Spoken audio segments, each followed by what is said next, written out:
In the shadowy world of espionage, what unique roles and responsibilities does the CIA undertake?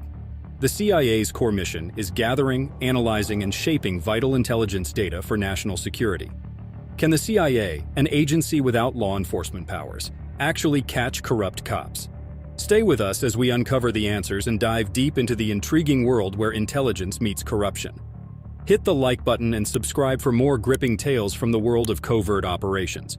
Roland Carnaby, a Lebanese-American CIA agent, was involved in a tragic high-speed automobile chase in Houston, Texas back in 2008.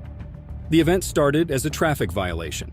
When he revealed his CIA affiliation to a doubtful police officer, things got worse because the officer was unable to verify his identity, leading to an impending arrest. Carnaby's effort to flee, disobeying Texas law, set off a 50-minute, 120-mile pursuit. What's the climax of this high-speed car chase? Like something out of a Hollywood blockbuster. Well, just when you thought it couldn't get more thrilling. Oops! His car ran out of fuel and he had to stop. Officers arrived at the car in the midst of the confusion, holding batons and telling Carnaby to get out. Their actions escalated to the point where they were using their batons to smash the passenger side window. Reluctantly getting out of the car, Carnaby tragically died while reaching for his phone. An officer, with his gun out, moved to the front of the car and fired a fatal shot. Carnaby was taken to the hospital after suffering for a painful 12 minutes on the pavement.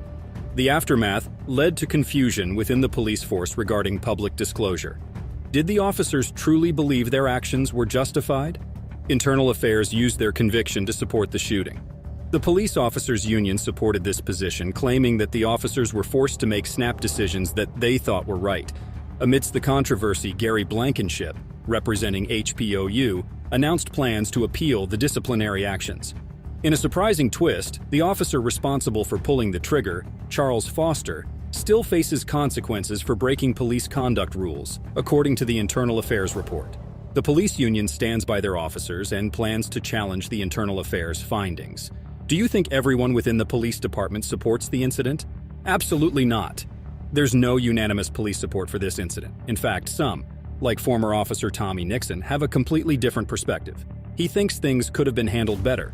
He says police training guides officers to keep distance, find cover, use the PA system, and stay behind their vehicles. Nixon even suggests these officers' careers in the department are practically over. Foster and his defense argue that the department's limited training on high-risk stops left him unprepared. The training, done in a classroom with chairs to mimic stopped cars, may not have been enough. The matter reached the U.S. Fifth Circuit Court of Appeals in New Orleans in 2010. The lawsuit was brought up by Susan Carnaby, a Houston educator, and Ronald Carnaby's spouse. It centered on the behavior of the officers and the training protocols of the department. Susan argued that the use of deadly force had violated her husband's constitutional rights. A federal judge had previously rejected the case back in 2009, ruling that the policemen had not broken any laws and had only been afraid for their lives. Susan Carnaby pressed on in her legal battle against all odds. She argued that the cops were not properly trained to deal with circumstances of this nature that carry a high level of danger. She and her lawyer argued that lethal force would not have been required if they had approached Ronald's car in a different manner.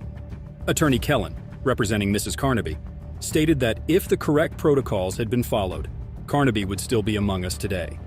The next compelling story involves an accused CIA spy who was detained following a shooting incident. In 2021, a bizarre occurrence occurred on Interstate 95 in Martin County, Florida, including a shooting spree. Aaron Fedukovich was a man who claimed to be an undercover CIA agent looking into the Miami Mafia. Thinking they were part of the Mafia, he opened fire on passing cars. But investigators suspected he might be dealing with drug-related problems or mental illness. Is there more to this case than meets the eye? Fedukovich is facing a charge of aggravated battery, and they're going to check his mental health soon under the state's Baker Act. He is being jailed at the St. Lucie County Jail on a $75,000 bond.